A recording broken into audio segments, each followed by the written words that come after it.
आप देख रहे हैं सिटी इंडिया न्यूज़ चैनल हक की आवाज़।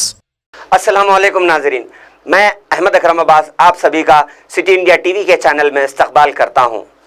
हिंदुस्तान की जद्दोजहद आज़ादी में मुस्लिम उलमा का जो रोल रहा है, जितनी कुर्बानियाँ मुस्लिम उलमा ने दी हैं, इतनी कुर्बानियाँ किसी और मज़हब के पेशों ने नहीं दी। उलमाए हक़ ने अपनी बेसरो सामानी के बावजूद मुल्क की आज़ादी के लिए जंग में कूद पड़े और जानी व माली कुर्बानियाँ दी। नाजरीन, सिटी इंडिया टीवी ने ये तहिया किया है कि तारीख़ के अंधेरे गुम हमारे उलमा के मुल्क के लिए अजीम कुर्बानियों को आपके सामने पेश करते रहेंगे। इसी खुसूस में पेश खिदमत है आज का ये खुसूसी प्रोग्राम। सबसे पहले 1799 में शाह अब्दुल अज़ीज़ मुहद्दिस दहलवी रहमतुल्लाह अलैह ने आज़ादी के लिए जिहाद का फतवा दिया। इसी के साथ उलमाए हक़ ने 1799 ही में जंग आज़ादी का बिगुल बजाया। इमदादुल्लाह मुहाजिर मक्की ने 1857 की तहरीक गदर में बाग़ियों की क़ियादत की और शामली के मकाम पर अंग्रेज़ों के साथ मुसलह महाज आराई की। मौलाना फ़ज़ल हक़ खैराबादी ने 1857 में अंग्रेज़ों के ख़िलाफ़ जिहाद का फतवा दिया और उसकी पादाश में उन्हें गिरफ़्तार करते हुए काला पानी की सज़ा पर भेज दिया गया। उधर हैदराबाद में 17 जुलाई 1857 को मौलवी अलाउद्दीन, जिन्हें हैदराबाद की तारीख़ी मक्का मस्जिद की इमामत का शर्फ हासिल था, अंग्रेज़ रेसिडेंट के ख़िलाफ़ अलम बगावत बुलंद किया और इनकलाबियों की क़ियादत करते हुए हैदराबाद में मौजूद अंग्रेज़ रेसिडेंट पर हमला कर दिया। इस तरह वक्फ़े से उलमा ने मुल्क की जिद्दोजहद में शामिल होते रहे। अलावा तहरीक गदर में जिन उलमा ने अहम रोल अदा किया, उनमें मौलाना लियाक़त अली ख़ान, मौलाना बख़त ख़ान, मौलाना ख़ान बहादुर ख़ान, मौलाना हिकमतुल्लाह के अलावा मौलाना उमैर अली वग़ैरह शामिल हैं। अंग्रेज़ लेफ्टिनेंट हॉटसन अपनी किताब में लिखता है कि 1857 की तहरीक गदर दरअसल उलमा की बगावत थी और हमें यह हुक्म दिया गया था कि जिस चेहरे पर दाढ़ी और सर पर टोपी नज़र आए उसको बिना मुक़द्दमा फांसी पर लटका दिया जाए, और हमने हज़ारों उलमा को फांसी पर लटका दिया। तहरीक गदर में उलमाए देवबंद ने मुल्क की जिद्दोजहद आज़ादी में अपनी बेसरो सामानी के बावजूद कूद पड़े। शेखुल हिंद मौलाना महमूद हसन देवबंदी की क़ियादत में उलमा की बड़ी तादाद ने तहरीक में हिस्सा लिया। फिर रेशमी रुमाल की तहरीक ने जंग आज़ादी में एक अजीम रोल अदा किया। इस तहरीक की बुनियाद सरज़मीन अफ़गानिस्तान में डाली गई। शेखुल हिंद मौलाना महमूद हसन देवबंदी ने मौलाना उबैदुल्लाह सिंधी, जो उस वक्त सिंध में थे, एक ख़त लिखा और कहा कि तुम अफ़गानिस्तान जाओ और मुल्क की आज़ादी के लिए लायहा अमल तैयार करें।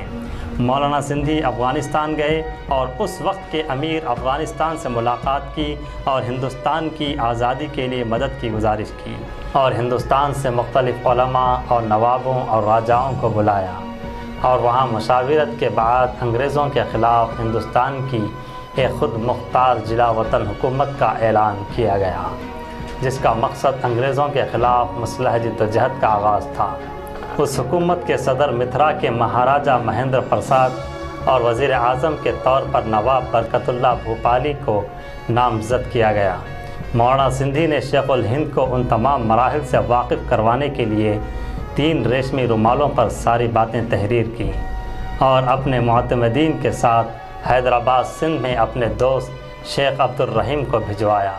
चूँकि वो हज पर जा रहे थे, वहाँ शेखुल हिंद से मुलाकात करके यह खतूत उनके हवाले करते, लेकिन मुल्तान के ज़मींदार रब नवाज़ के एक कारिंदे को इन खतूत का पता चल गया और उसने यह वादा किया कि यह खतूत हैदराबाद पहुँचा देगा। यह खतूत अपने मालिक रब नवाज़ खां के हवाले कर दिए और उसने रुपयों की लालच में यह रुमाल मुल्तान के कमिश्नर के हवाले कर दिए और इस तरह इस तहरीक का ख़ात्मा हो गया और मौलाना सिंधी को गिरफ़्तार कर लिया गया। और उधर हिंदुस्तान में भी कई गिरफ़्तारियाँ की गईं और हज़ारों की तादाद में उलमा को शहीद कर दिया गया, लेकिन शेखुल हिंद ने हिम्मत नहीं हारी। उन्होंने जिद्दोजहद आज़ादी को जारी रखा और उसके अलावा एक और तहरीक ने जिद्दोजहद आज़ादी में अहम रोल अदा किया, اور وہ تحریک تھی تحریک خلافت۔ مسلمانوں کو اپنے خلیفہ سے جذباتی لگاؤ تھا اور ترکی اس وقت خلافت اسلامیہ کا دارالحکومت تھا، جہاں سلطنت عثمانیہ کے بادشاہ کو مسلمانوں کے خلیفہ ہونے کا اعزاز حاصل تھا۔ ترکی نے انگریزوں کے خلاف جنگ میں جرمنی کا ساتھ دیا، لیکن اس میں جرمنی کو شکست حاصل ہوئی تو اس کا اثر ترکی پر بھی پڑا اور انگریزوں نے خلافت کے اختتام کا اعلان کیا، جس کا سارے عالم کے مسلمانوں نے مخالفت کی تھی۔ اور ادھر جد و جہد آزادی ہند کی قیادت کرنے والے گاندھی جی نے بھی اس موقع پر تحریک خلافت کا اعلان کیا، اور اسی کے ساتھ ہی ہندوستان بھر سے لاکھوں مسلمان اس تحریک سے جڑ گئے، اور اسی طرح ہندوستان کی جد و جہد آزادی کو بھی تقویت ملی۔ اس تحریک میں علماء دیوبند، بریلوی علماء اور نوابوں اور زمینداروں حتیٰ کہ مسلمانوں کے سبھی طبقات نے حصہ لیا۔ مولانا محمد علی جوہر، مولانا شوکت علی اس تحریک میں بڑھ چڑھ کر حصہ لیا، اور یہ تحریک ملک کی جد و جہد آزادی میں ایک سنگ میل ثابت ہوئی۔ آج بھی علماء حق نے یہ روایت کو جاری رکھتے ہوئے مادر وطن سے عقیدت و اٹوٹ وابستگی کا اظہار کرتے ہوئے ہر یوم آزادی کے موقع پر اپنے مدرسوں پر پرچم کشائی کرتے ہیں۔ تو ناظرین، آپ نے دیکھا کہ کیسے ہمارے علماء نے ملک عزیز کے لیے اپنی جان و مالی قربانیاں پیش کی۔ سٹی انڈیا ٹی وی کی جانب سے اسی طرح ملک کے آزادی کی جیالوں کی داستانیں پیش کرتے ہوئے آنے والی نسلوں کو ہمارے سنہرے ماضی سے روشنائی کرواتے رہیں گے۔ اب مجھے احمد اکرم عباس کو دے اجازت، اور دیکھتے رہے سٹی انڈیا ٹی وی، حق کی آواز۔ دوستو، اگر آپ کو ہماری نیوز اور انٹرٹینمنٹ تمام پروگرام پسند آتے ہیں تو پھر لائک کریں، شیئر کریں اور سبسکرائب کریں، اور ہاں، بیل آئیکن دبانا نہ بھولیں تاکہ آپ ہماری ہر نیوز اور ہر انٹرٹینمنٹ پروگرام سے اپڈیٹ رہیں۔ دیکھتے رہیے سٹی انڈیا نیوز، حق کی آواز۔